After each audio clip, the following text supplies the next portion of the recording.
여러분 잘 아시는 요한복음 3장 16절 말씀 보도록 할게요. 요한복음 3장 16절입니다. 제가 준 성경은 신약 성경 146장. 이거 아는 말씀이라고 안 찾는 분도 계시네요. 유일하게 아는 말씀이라. 요한복음 3장 16절 말씀 보도록 합니다. 우리가 고백한 대로 오늘도 왜 우리는 하나님의 은혜로 살아가는지 이 말씀 통해서 이 아침 확인해 보도록 하죠. 요한복음 3장 16절 함께 말씀 봉독합니다. 함께 읽습니다. 하나님이 세상을 이처럼 사랑하사 독생자를 주셨으니 이는 그를 믿는 자마다 멸망하지 않고 영생을 얻게 하려 하심이라. 아멘. 어찌 보면 요한복음 안에서뿐만 아니라 성경 전체에서 가장 중요한, 그리고 우리를 향한 하나님의 마음을 함축적으로 담아 진하게 보여주는 말씀이 이 말씀이 아닐까. 오늘 이 말씀 가지고 예수님의 방식으로라고 하는 제목으로 말씀 전하도록 할게요. 기독교는 흔히 얘기하는 세상을 부정하지 않습니다.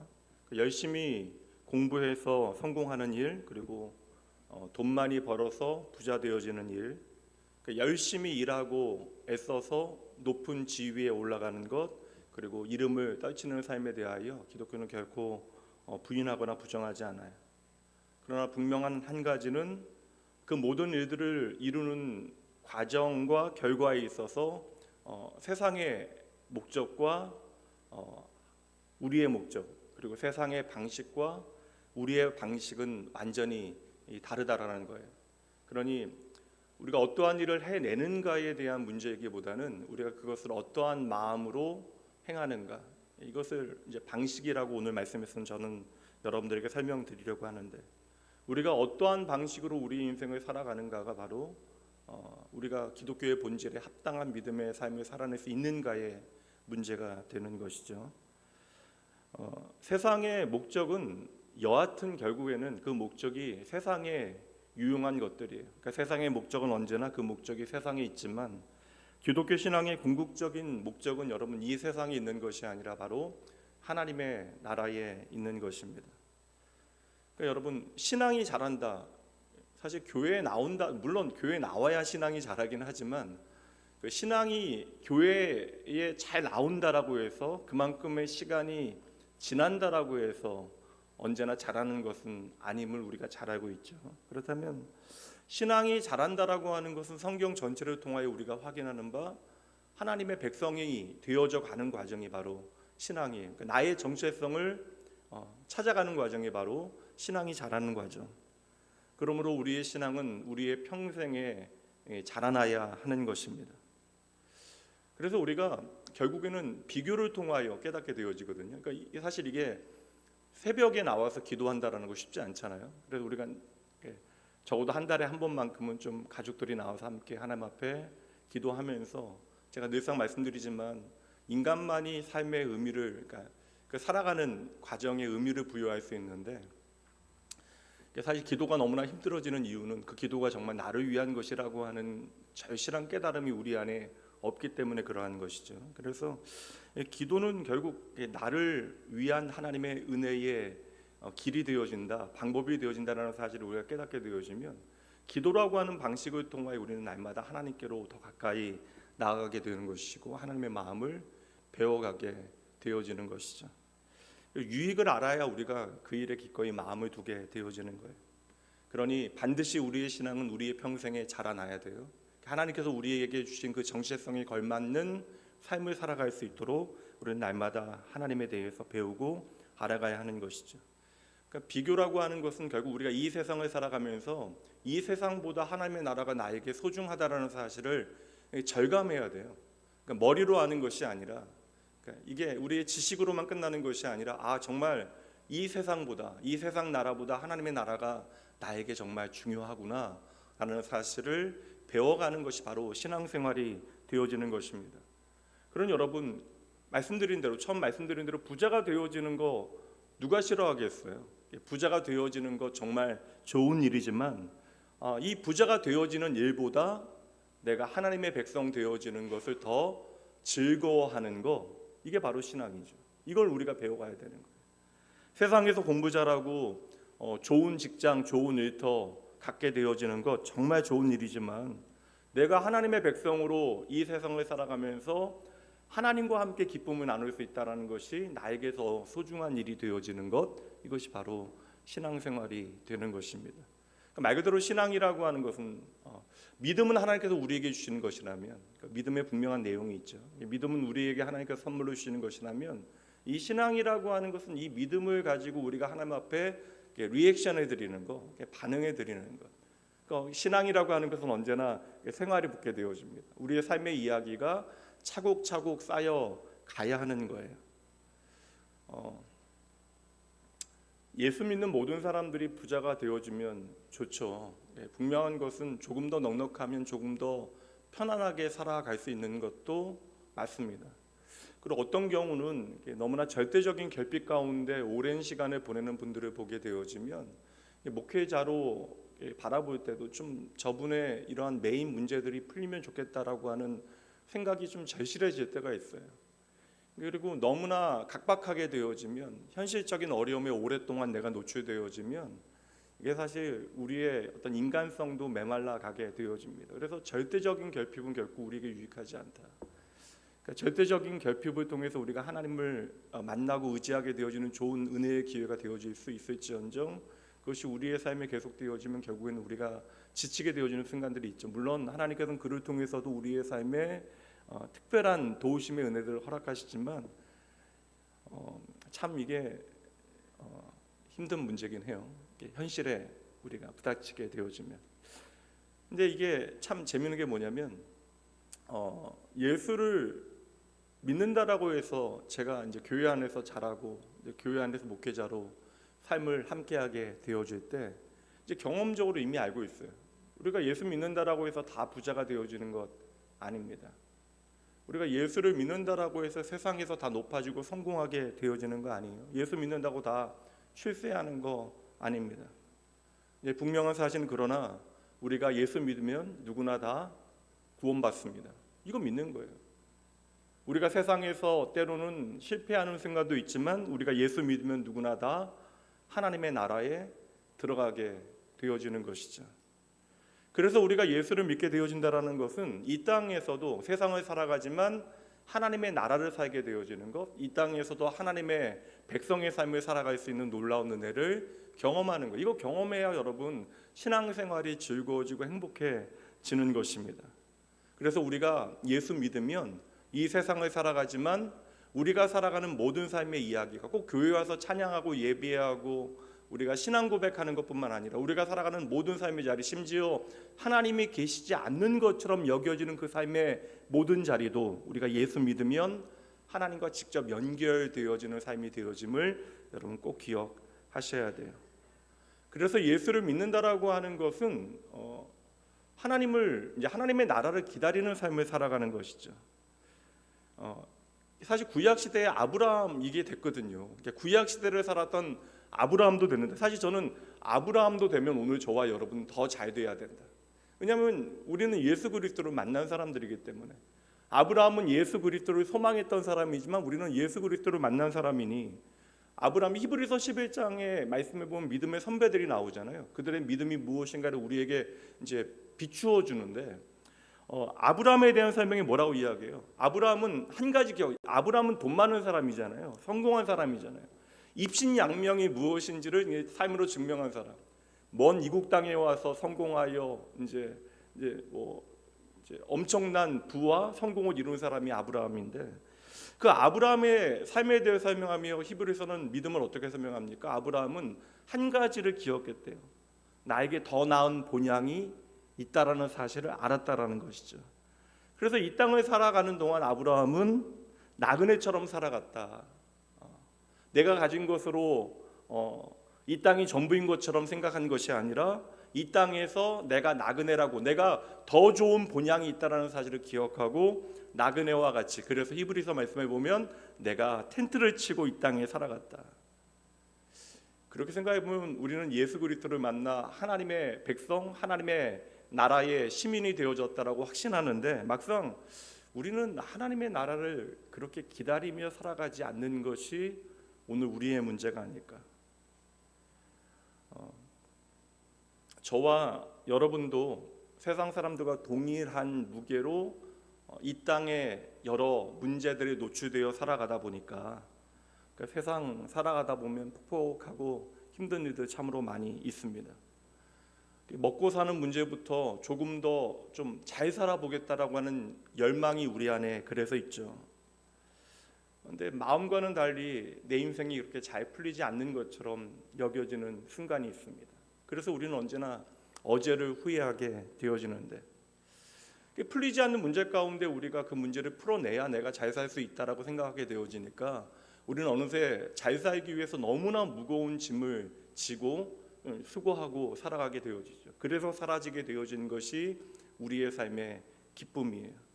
그런데 우리가 예수 믿는다라고 하는 것은, 구원받는 삶을 살아간다라고 하는 것은 내게 있는 문제가 오늘 다 풀려야지만 내가 살 수 있는 것이 아니라는 것입니다. 2024년이 시작되어졌는데 어떠세요? 사실 해가 바뀐다라고 해서 우리의 인생이 그렇게 달라지지 않는다라는 것에 대해서 알고 있음에도 불구하고 우리는 2023년을 떠나보내면서 새로운 한 해를 기대하게 되어지죠. 여전히 2024년이 시작되어졌지만 우리의 삶에는 동일한 문제의 무게들이 우리의 삶에 얹혀 있습니다. 그럼에도 여러분 한번 생각해 보세요. 우리가 그럼에도 밤에 잠자리 들 때마다 그 자리에 누워 하나님 앞에 감사합니다라고 고백할 수 있게 되어지는 것. 오늘 나의 현실은 내가 꿈꾸고 있는 것과 상당히 좀 멀게 느껴지는데, 그럼에도 내 삶에 세상은 알 수 없는 기쁨이 있는 것, 저는 이것이 바로 구원받은 사람들의 삶의 실제, 그러한 삶의 이야기가 아닐까. 비록 작은 한 조각이지만 오늘 우리가 하나님의 나라를 살아가고 있다라고 하는 분명한 증거가 아닐까라는 생각을 해봐요. 여러분, 천국은 우리가 죽어서 가게 되어지는 나라만이 아닙니다. 그때 우리는 영속적 개념으로, 영원한 개념으로 하나님의 나라가 무엇인지를 이제 체감하게 되어지겠지만, 천국은 우리가 죽어서 가게 되어지는 나라보다 훨씬 더 큰 그림이에요. 이 천국, 하나님의 나라는 성경의 가장 중요한 주제이고, 이 하나님의 나라라고 하는 것은 예수 그리스도께서 이 땅에 오셔서 이루고자 하셨던 가장 중요한 일. 그래서 예수님께서 이 땅에 오셔서 회개하라, 하나님의 나라가 가까이 왔다라고 말씀하시는 것으로 당신의 사역을 시작하십니다. 그렇다면 여러분, 천국 하나님의 나라는 무엇입니까? 저는 분명하다고 생각해요. 하나님만으로 충분한 나라, 하나님과 함께하는 나라, 그 나라가 바로 하나님의 나라 천국이 되어지는 것이죠. 아브라함이 말한 하나님의 나라는 뭐예요? 나에게 더 나은 본향이 있다라는 사실을 알고 살아가는 것. 내가 돌아갈 아버지 집이 있다라는 사실을 알고 내가 날마다 나의 삶을 살아내는 것. 이게 바로 아브라함의 삶, 아브라함의 신앙이 되어졌던 것이죠. 그런데 우리가 오늘 이것은 너무나 당연하게 여기고 있는 것은 아닐까. 성경은 분명히 말씀합니다. 죄의 값은 사망, 멸망이다. 모든 사람은 죄인이다. 의인은 없나니 하나도 없다. 이게 새로운 주제로 말씀을 이제 준비하다 보니까 사실 이게 저는 이게 아주 뛰어난 설교자가 아니기 때문에 설교를 준비하는데 상당한 좀 어찌 이게 설명해야 될지 모르겠지만, 한편으로는 너무나 큰 기쁨, 영예와 함께 한편으로는 너무나 무거움이 있어요. 그래서 이번 주 제가 무지개 가족 새벽기도 있는 게 조금 마음에 버거움이 있었습니다. 이제 내일 직분자 교육도 있고 또 예배도 여러 번 다 풀로 있는 데다가, 그래서 이거 3부 설교는 좀 안 할까 그런 생각도 하면서 말씀을 준비했는데 근데 이게 참 감사해요. 어제도 하루 종일 이렇게 말씀 보고 찬양 들으면서 이게 가장 먼저 나를 만지시는 하나님을 이렇게 좀 선명히 볼 수 있는 경험이 얼마나 놀라운 경험인가라는 생각을 하게 되어졌습니다. 우리가 내 자신을 아는 것이 신앙에 있어서 정말 중요한데, 내가 하나님의 은혜에 얼마나 걸맞지 않는 인생인가를 기억하는 것, 여기서부터 모든 은혜의 이야기는 시작이 되어지거든요.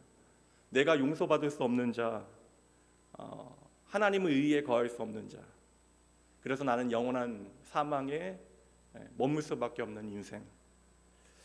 말씀을 전하고 있는, 그럴듯하게 좋은 이야기하고 있는 저도 죄인, 틀림없는 죄인이죠.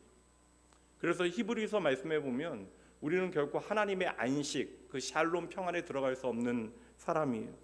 그러니까 하나님의 나라의 삶을 우리는 누릴 수 없는, 천국 백성이 되어질 수 없는 그러한 사람, 더 분명히 말씀드리면 우리는 구원을 얻을 수 없는 사람이 바로 저와 여러분이죠. 그런데 우리는요, 저는 지금 그 구원의 축복을 실제하는 삶으로 누리고 있거든요. 그리고 죽으면 영원한 하나님의 은혜의 삶이, 하나님과 함께하는 그 삶이 계속되어질 것을 저는 믿습니다. 언젠가는 여러분, 우리가 이렇게 수고하고 무거운 짐 지고 살아가는 불완전한 세상은 없어지고 완벽한 하나님의 나라가 우리 가운데 임하게 되어질 터인데, 그리고 그때에는 우리가 영원히 하나님과 함께 하나님만이 우리의 왕 되시는 삶을 살아가게 되어질 것인데, 당장 문제는 우리의 삶에 그것이 선명하게 보이지 않는다. 그러니 우리가 그것을 바라고 기다려야 하는 것이죠. 날마다 우리의 삶에 이게 사실 현실화해야 돼요. 리얼라이징 잘해야 되고, 보여지게 만들어야 되고, 비주얼라이징 잘해야 되고. 그렇게 우리가 날마다 하나님의 나라를 우리의 삶에 선명하게 보고 살게 되어지면 우리가 살아가는 삶의 방식은 조금씩 변하게 되어집니다. 그래서 심지어 믿는 사람들은, 날마다 하나님을 배워가는 사람들은 내게 허락되어지는 죽음조차도 바로 하나님의 영원, 하나님의 영원한 나라와 연결되어지는 축복이 되어짐을 아는 거예요. 죽음조차도 소망으로 바라볼 수 있는 것은 바로 믿는 사람들에게만 주어지는 하나님의 축복이죠. 이거 기억하면, 죽음조차도 우리가 하나님의 은혜로 바라볼 수 있다면 우리가 이 땅에 무엇을 두려워하겠습니까? 그렇다면 어떻게 우리가 이러한 은혜를 누리게 되어졌는가? 구원받을 수 없었던 의인은 없나니 하나도 없다, 모든 사람들이 죄인이다. 그렇게 구원을 얻을 수 없는 저와 여러분이, 그 죄인된 우리가 구원을 얻어 어떻게 하나님의 나라를 소망하며 살아갈 수 있게 되어진 것일까? 그 답이 무엇이에요? 모르고 계시는군요. 우리가 어떻게 구원받아 이 자리에 앉아있게 되어졌어요? 우리가 어떻게 이 세상을 살아가나 세상과 다르게 하나님의 나라를 선명히 보고 그 나라를 소망하며 살아가게 되어졌습니까? 어떻게 해요? 그 답이 예수님의 십자가 때문이죠. 그렇다면 저와 여러분의 삶의 십자가는 날마다 특별해져야 하는 것입니다.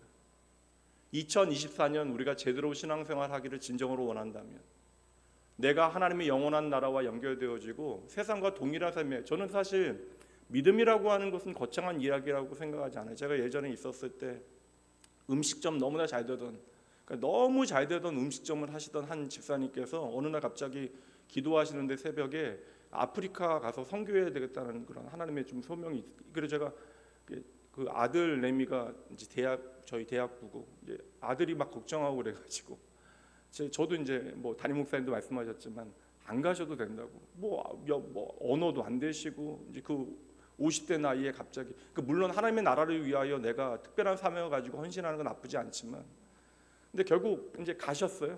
이제 1년 만에 돌아오셨습니다. 그리고 하나님의 뜻이 좀 다른 데 있는 것 같다라는 이야기 하시더라고요. 우리가 늘상 좀 하나님 앞에 빚진 심정으로 살아가는 것은 좋은데, 이거 빚진 심정은 우리가 어떻게 갚을 수 있는 것이 아닙니다. 평생 그냥 빚진 심정으로 사셔야 돼요. 우리의 삶의 거창함에 여러분 하나님의 나라가 임하게 되어지는 것이 아닙니다. 저는 도리어 세상과 별반 다르지 않는 삶의 이야기에, 그럼에도 우리가 하나님을 잊지 않고, 그러니까 다른 사람들이 확인할 수 있는 이야기가 아니라고요. 그래서 우리가 세상과 동일하게 살아가나 그 삶의 자리에 하나님만이 주시는 은혜 가운데 신실함의 증거들이 나타나는 것, 신실하고 정직하게 살아가는 것. 그래서 여러분, 예수 믿는 사람이 너무 거짓말 잘하면 안 돼요, 여러분. 이거 여러분 윤리적인 문제가 아닙니다. 그러니까 내 삶에 하나님이 없는 증거가 되어지는 거예요. 예수를 믿는다라는 것은 우리의 삶의 십자가가 날마다 그래서 선명해지는 거예요. 십자가 붙들고 바라보며 살아가는 것. 그 십자가가 우리의 삶의 구체적인 삶의 가치가 되어지고 방식이 되어지는 거. 이게 여러분 예수님 잘 믿는 거예요. 예전에 그 유명한 소설인데 이제는 이 시대에는 잘 보지 않는 소설입니다. 기독교 소설에 빙점이라고 하는 소설이 있는데 이거 영화로도 만들어져서 나름 화제가 됐던 소설입니다. 미우라 아야코라고 하는 사람이 이제 쓴 소설인데 그 빙점이라고 하는 소설도 결국에는 용서와 사랑에 대한 이야기하고 있어요. 기독교적 가치를 보여주는데 양치는 언덕이라고 하는 소설도 썼거든요. 제가 예전에 한번 청년문가에서 소개한 것 같은데 거기 보면 여자 주인공이 나와요. 나오미라고 하는데 아버지는 목사님이시고, 근데 그 나오미라고 하는 여자가 그냥 그 로이코라고 하는 남자에게 이제 빠지게 되어집니다. 이제 그 남자가 그냥 예수라는 바람둥이에요. 그런데 뭐 이제 사랑에 빠지게 되니까 이제 부모도 버리고 이제 도망가서 살게 되어지는데 이제 결혼 생활하다 보니까 너무나 불행한 거예요. 그래서 이제 돌아오게 되어집니다. 친정집으로. 남편 로이치가 이제 근데 폐병에 걸려서, 예전에는 이제 워낙 그 당시에는 폐병이 많아서 죽는 사람도 많았죠. 이 폐병에 걸려서 이제 누구도 자기를 돌아보지 아니하니까 그 옛 아내에게 돌아오죠. 지금은 사실 되지도 않을 얘기인데 나오미를 찾아오는데 나오미는 받아들이고 싶지 않았지만 목사인 아버지의 권면 때문에 로이치를 전 남편을 받아들이게 되어져요. 그리고 그 처갓집에서 생활하면서 그들이 보여주는 어떤 사랑과 믿음의 감동을 받아서 그들을 통하여 예수를 보게 되어진 것이죠. 그리고 예수를 영접하고 거듭난 삶을 살게 되어집니다. 그리고 이제 조금씩 건강을 회복하게 되어지는데 이제 요양 생활을 하던 중에 아내를 위하여 선물을 준비해요. 그림을 잘 그리니까 이제 다락방에 올라가서 날마다 그림을 그립니다. 근데 아무에게도 그림을 보여주지 않아요. 이제 크리스마스에 나오미에게 이 그림을 주겠다라고 날마다 그 그림을 그립니다. 크리스마스 이브에 이제 전날 이 그림이 완성되어지고, 근데 비극적으로 그 폐병이 이미 깊어져가지고 많이 건강이 회복되어진 줄 알았는데 길거리에서 그렇게 안타깝게 죽음을 맞이하게 되어져요. 소설의 이제 클라이막스는 이제 로이치의 장례식을 마치고 드디어 이제 다락방에 있는 남편의 그림에 그 흰 천을 벗겨내는 장면입니다. 이 그림의 흰 천을 벗겨냈더니 거기에는 십자가에서 피 흘리고 계신 예수 그리스도의 그림이 있어요. 근데 그 그림 밑에 보니까 십자가 밑에 한 청년이, 남자가 머리를 숙이고 무릎을 꿇은 채로 손을 내밀어 예수의 발을 붙들고 있습니다. 그리고 예수의 발에 붙들은 그 손에는 십자가에서 흘리시는 예수님의 피가 뚝뚝 떨어지고 있어요. 그 청년이 바로 자기 자신인 것이죠. 그리고 이 용서와 하나님의 은혜에 대한 이야기를 아내에게 감사함으로 이제 전하기 위해서 그 그림을 그렸던 것이, 사실 책의 내용은 상당히 지금으로 보면 통속적인 주제입니다.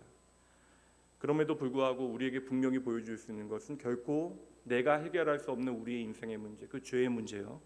그리고 그 죄의 문제를 해결하시는 예수 그리스도의 십자가를 우리에게 소개해 주는 것이죠. 그러니 여러분, 신앙생활 오래 했다라고 예수님의 십자가가 우리에게 희미해지면 안 된다라는 거예요. 누구든지 예수 그리스도의 십자가를 붙잡게 되어지면 그 죄가 진홍과 같더라도 흰눈같이 되어짐을 기억해야 돼요. 그리고 그러한 은혜를 통하여 오늘 우리가 이 자리에 나와 있음을 우리가 반드시 날마다 붙잡아야 하는 것이죠. 죄는 우리가 노력한다라고 없어지는 게 아니잖아요. 죄는요, 용서할 수 있는 분이, 용서할 수 있는 자가 용서해 줘야. 그러니까 죄는 용서가 있어야 없어지게 되어지는 것입니다. 성경은 그것을 이제 죄 사함이라고 이야기하는 것이죠. 바로 하나님의 용서를 통하여 우리의 죄가 없어지게 되어지는데, 여러분 한번 생각해 보세요. 용서는 어떻게 가능한 것일까? 하나님께서는 어떤 인간의 관계들을 통하여, 이제 내일도 그 이야기를 좀 직분자분들과 해볼까 하는데, 인간의 관계를 통하여 하나님의 마음을 배워가게 하시거든요. 그렇다면 여러분들 하나님을 좀 배울 수 있는 좋은 관계가 부모와 자식 관계라고 생각하는데, 여러분들은 여러분의 자녀를 어디까지 용서하실 수 있겠습니까? 그러니까 생각해 보지는 않았는데 우리가 가장 많이 용서할 수 있는 대상이 바로 자녀가 아닐까. 심지어 내 남편, 내 아내보다도. 어디까지 용서할 수 있는가? 이것은 바로 얼마나 사랑하는가에 이야기가 되어지는 거예요. 때때로 이제 연인이나 가족 사이에 유치한 질문 하게 되어지죠. 나 얼마나 사랑해? 연인 사이에 이 질문하면 요즘은 뭐라고 대답하는지 모르겠어요. 나 얼마나 사랑해? 그러면 하늘만큼 땅, 요새는 그런 거 하늘만큼 땅만큼 이렇게 청년들 무미건조한 표정 짓고 있을 거예요. 근데 여러분 잘 보세요. 오늘 말씀은요, 저와 여러분이 하나님을 향하여 묻는 하나님을 얼마나 나를 사랑하세요? 라고 하는 질문의 답입니다. 요한복음 3장 16절 이제 다시 한번 읽어보죠. 함께 읽습니다. 하나님이 세상을 이처럼 사랑하사 독생자를 주셨으니 이는 그를 믿는 자마다 멸망하지 않고 영생을 얻게 하려 하심이라. 하늘만큼 땅만큼 하려면 애들한테 이제 하늘만큼 땅만큼 하려면 어떻게 해야 돼요? 하늘만큼 이렇게 땅만큼 막 이렇게 해야 되잖아요. 하늘만큼 땅만큼을 표현하기 위해서 두 팔을 벌려야 하는 것과 같이 하나님께서 십자가에서 저와 여러분을 향하여 두 팔을 벌리고 계시는 것이죠. 그러니 십자가에는 여러분 분명한 말이 쓰여져 있는 거예요. 그 십자가에는 내가 너를 이렇게까지 사랑한다라고 적혀 있습니다. 그리고 요한복음 3장 16절 모든 말씀이 다 소중하지만 여기서 가장 중요한 단어가 하나 있다면 어디까지 사랑할 수 있는가? 그 단어가 바로 이처럼이죠. 이처럼이 뭐예요, 여러분? 예수님의 십자가. 내가 여기까지 너를 사랑한다. 그래서 십자가는 저와 여러분의 모든 죄를 용서할 수 있는 하나님의 사랑의 크기를 보여주는 것이죠. 그 사랑 까닭에 용서받을 수 없는 우리의 모든 죄가 사라지게 되어진 것, 그 사랑 때문에 나오미의 남편인 로이치가 구원받은 것이고, 그 사랑 까닭에 예수님과 함께 예수님의 우편에 달렸던 그 흉악한 강도도 구원받게 되어진 것입니다. 우리는 그런 생각합니다. 어떻게 저런 놈을, 저런 죄인을. 그러나 여러분, 이 이야기는 저와 여러분의 이야기예요. 언제나 십자가는 내 자신에게 먼저 비춰져야 하는 것이죠. 누구든지 예수님 믿고 십자가 앞에 나아가 내가 죄인이라는 사실을 고백하면, 이것은 저는 솔직히 구원받았던 데는 사실 잘못됐잖아요. 한번 구원받으면 내 죄가 더 이상 나를 주장하지 못한다. 근데 누구든지 우리가 십자가 앞에 날마다 나아간다라는 것은 내가 죄인 된다라고 하는 것이 무엇인지를 아는 거예요. 내가 옛사람의 본성 가운데 오늘도 괴로워하고 있다. 그러니 오늘도 십자가의 은혜가 나에게 필요하다. 언제든지 우리가 십자가 앞에 나아가 십자가를 붙들기만 하면 모든 죄가 용서받을 수 있다라고 하는 하나님의 사랑에 대한 확신 가운데 여러분 거하셔야 하는 것이죠. 이것이 바로 예수님께서 십자가에 오늘도 우리에게 보여주시는 복음, 메시지가 되어지는 것입니다. 그리고 이 복음은 오늘 여러분의 삶에 실제하는 능력이 되어져야 돼요. 십자가는 그래서 여러분 우리로 하여금 나의 최선으로 사는 것이 아니라 바로 하나님의 방법, 하나님의 방식으로 살게 만드는 힘이 되어지는 거예요. 나의 최선으로 사는 삶의 결과는 결국 수고하고 무거운 짐 지고 염려하고 걱정하고 불안해하며 살아가는 것. 그러나 십자가는 나의 최선이 아니라 하나님의 방법을 의지하게 만드는 힘이 되는 것이죠.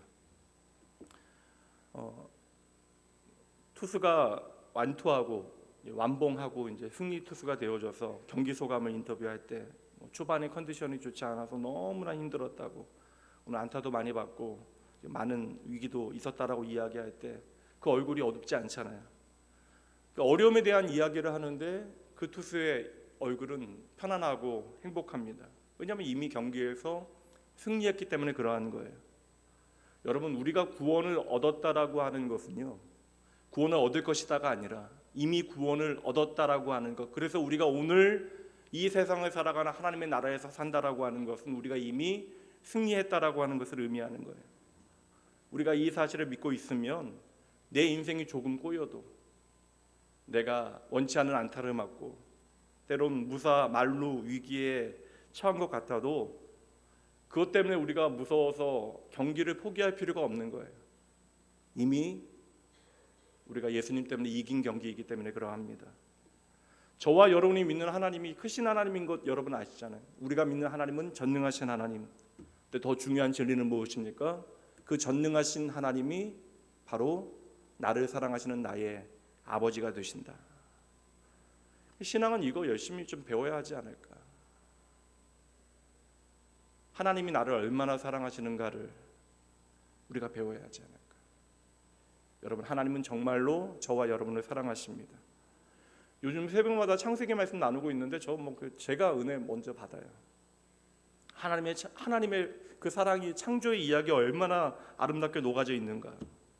하나님의 모든 창조가 바로 인간을 향하고 있고, 하나님의 창조 속에 저와 여러분을 사랑하시는 하나님의 그 모든 정성과 마음을 그냥 워딩 하나하나에서 읽게 되어지니까 거기서부터 출발되어져서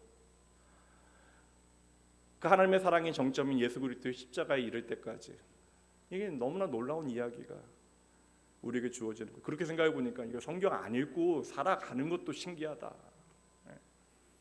성경은 목사만 열심히 읽는 것이 아니라 모든 하나님의 자녀들이 반드시 그 삶에 가까이 해야 하는 것. 우리가 성경을 가까이 할수록 우리의 삶을 향한 하나님의 마음이 무엇인지를 더욱더 진하게 배우게 되어지는 것이죠. 나를 구원하시기 위하여 사람이 되시고, 사람이 되실 뿐만 아니라 십자가에 달려 말할 수 없는 고통받으시고 심지어 생명 버려 돌아가시기까지 하신 예수님께서 우리의 삶에 보이시는 그 사랑이 무엇인가? 그래서 우리는 예수님을 통하여 언제나 하나님의 사랑을 보게 되어지는 거예요. 여러분, 이거 느끼셔야 하는 거예요. 이거 열심히 배워가셔야 하는 것입니다. 누구든지 예수를 믿기만 하면 구원을 얻을 수 있습니다.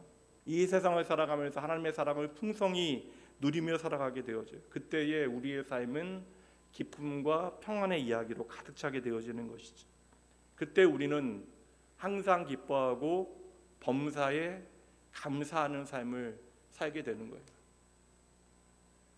그러니 여러분, 믿음은요, 이거 새벽까지 나오시는 분들이니까 믿음은 그냥 교회 나오는 거 아닙니다. 입으로만 주여 주여 하는 거 절대 아니에요. 믿음은 정말로 하나님을 믿는 거예요. 정말로 믿는 거예요. 믿음은 삶을 변화시키는 능력이 있어요. 그래서 믿음이라고 하는 것은 삶을 변화시키는 능력으로 하나님의 사랑을 의지하게 만드는 힘이 있습니다. 하나님을 떠나 세상이 왜곡되어졌죠. 그래서 우리가 조금만 정신 차리지 않아도 예수 믿는 게 무엇인지를 세상 가운데 너무나 쉽게 놓치게 되어져요. 그래서 나도 모르게 예수 믿는다 이야기하면서 우리의 삶의 방식은 예수님의 방식이 아니라 세상의 방식이 되어집니다. 목사도 여러분, 이거 순간 정신 놓치면 목회 현장에서도 하나님의 방식이 아니라 세상의 방식을 따라 행하게 되어져요. 그래서 우리가 하나님의 사랑을 더욱더 많이 경험해야 된다. 이 하나님의 사랑이 무엇인지 알아야 우리는 기꺼이 세상의 방식을 따르지 아니하고 하나님의 방식을 따라 살게 되어지는 것이죠. 그렇게 생각해 보면 우리가 왜 오늘 교회에 모여 있어야 하는가? 너무나 쉽잖아요. 우리가 함께 교회에 있어야 하는 이유는, 교회 나오는 이유는 하나님의 방식을 우리의 몸에 익히기 위하여 이 자리에 있는 것입니다. 우리가 믿음 없는 행함으로 구원받을 수 없는 거 분명합니다. 아무리 착하고 훌륭하게 살아도 예수 믿지 않는 사람들 중에서 예수 믿는 사람들보다 기질적으로 천성적으로 태어날 때부터 착하고 선한 사람들 많이 있어요. 그러나 행함으로 우리는 구원을 받을 수 없죠. 믿음 없는 행함으로 구원받을 수 없습니다. 그러나 여러분, 반대로 생각하시는 것도 반드시 필요합니다. 행함 없는 믿음도 없어요, 여러분. 행함 없는 믿음도 불가능합니다. 엄정히 말씀드리면, 제가 야고보서 계속 설명드렸지만 행함이 없다라고 하는 것은 믿음이 없다라고 하는 뜻이 되어져요. 그러니 결국 우리의 믿음은 언제나 행함 있는 믿음이 되어져야 한다. 행함 있는 믿음이라고 하는 것이 바로 예수님의 십자가를 통하여 하나님의 나라의 방식을 우리의 삶에 이야기되어질 수 있도록 열심히 연습하는 것이죠. 만일 평생 교회 나오면서도 우리가 구원의 의미를 우리의 삶에 구체화하지 못한다면 하나님의 나라의 방식을 가지고 우리가 우리의 삶을 살아가지 못한다면 우리의 믿음에 큰 문제가 있는 것입니다. 그냥 교회 왔다 갔다 하고 입으로만 시인하고 말씀과 상관없는 행함이 없는 믿음으로 세상을 살아가나 하나님이 절대 신뢰하지 못하고 기꺼이 내가 너무나 쉽게 하나님의 방식과 말씀의 뜻을 버리고 우리는 세상과 타협하며 그렇게 살아가게 되어지는 것이죠. 믿음의 문제잖아요. 이거 여러분 뻔하다라고 생각하시면 안 됩니다. 기독교 신앙의 가장 중요한 것은 하나님에 대한 믿음으로부터 주 예수 그리스도께서 반드시 다시 오신다라고 하는 확신까지 연결이 되어지는 거예요. 우리를 위하여 십자가를 지신, 우리의 죄를 해결하시고 구원하시기 위하여 십자가를 지신 주님께서는 반드시 다시 우리에게 오실 것입니다. 그래서 우리는 우리의 삶을 통하여 그 십자가를 믿음의 증거로 나타내야 하는 거예요. 그래서 예수님께서 요구하신 게 이제 제자가 되라 이건데, 자기 십자가 지고 나를 쫓는 것이 제자가 되어지는 삶이다. 근데 우리가 이것에 대한 고민이 없는 거예요. 그러니까 십자가를 지고 예수를 쫓는 게 무엇일까? 이것을 그냥 언제나 추상적인 개념으로만 가지고 있다 보니까 우리의 현실 가운데 믿음의 실제적인 이야기로 잘 나타나지 않아요. 그러니까 십자가를 지고 예수를 따른다는 것을 우리가 그냥 추상적인 영역으로 안개 너머에 그냥 던져놓으니까 우리가 예수를 따른다라는 것이 무엇인지, 하나님의 방식으로 살아가는 것이 무엇인지 우리가 열심히 우리의 삶에서 연습을 하지 않는 것이죠. 우리가 세상의 방식을 따르지 아니하고 하나님의 방식으로 살아간다, 이게 바로 그 증거가 바로 십자가가 되어져야 하는 것이고, 세상이 주는 그 어떤 만족보다 나의 주 되신 예수 그리스도의 방식대로 살아가는 것이 기쁨이 되어지는 것, 이게 바로 십자가를 지는 삶이 되는 것입니다. 그래서 십자가는 우리를 하나님께로 더 가까이 나아가게 만드는 능력이 되어지는 것이고, 그 십자가는 언제나 우리의 믿음의 권세로 역사하게 되어지는 것이죠. 이 정도에서 오늘 말씀 좀 정리해 보도록 할게요. 한 해가 시작되어집니다.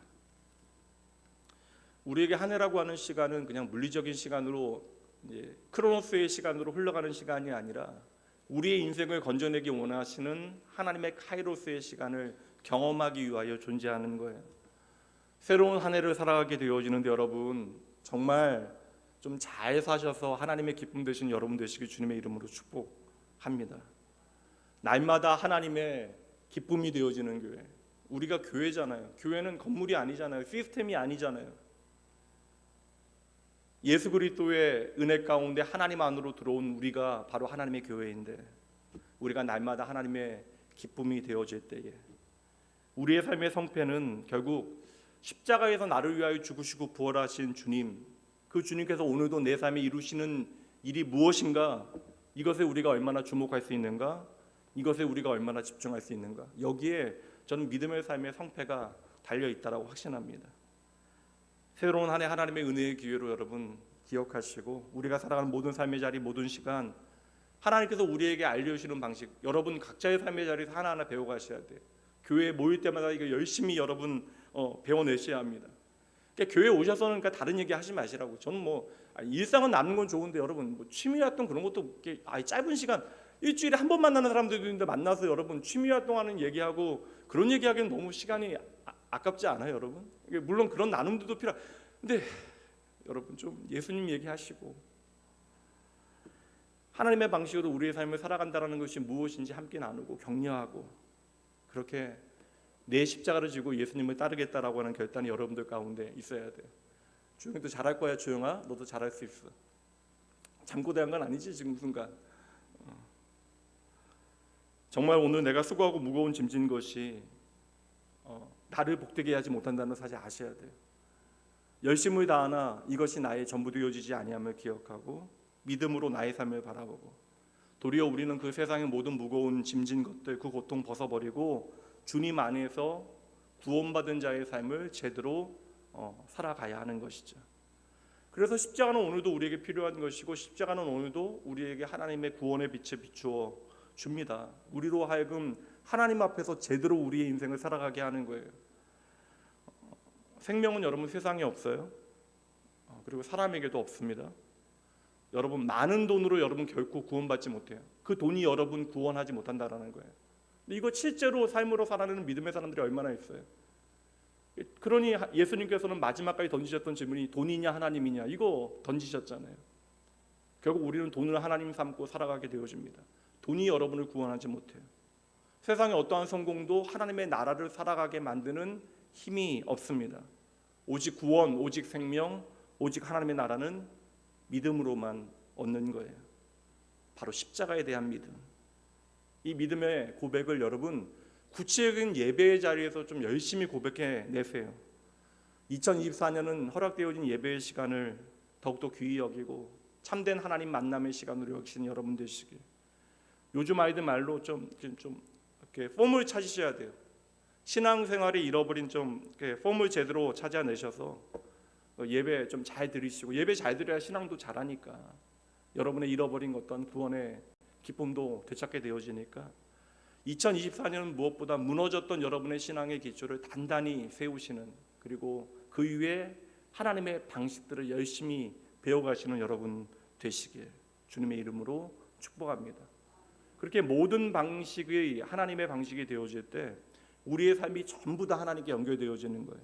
그리고 우리가 살아가는 모든 삶의 이야기는 결국 나를 이처럼 사랑하신 하나님의 사랑의 증거가 되어질 것입니다.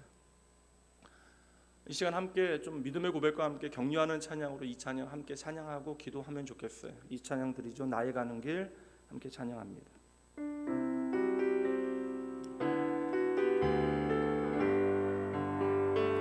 나의 가는 길, 나의 가는 길 주님 인도하시네.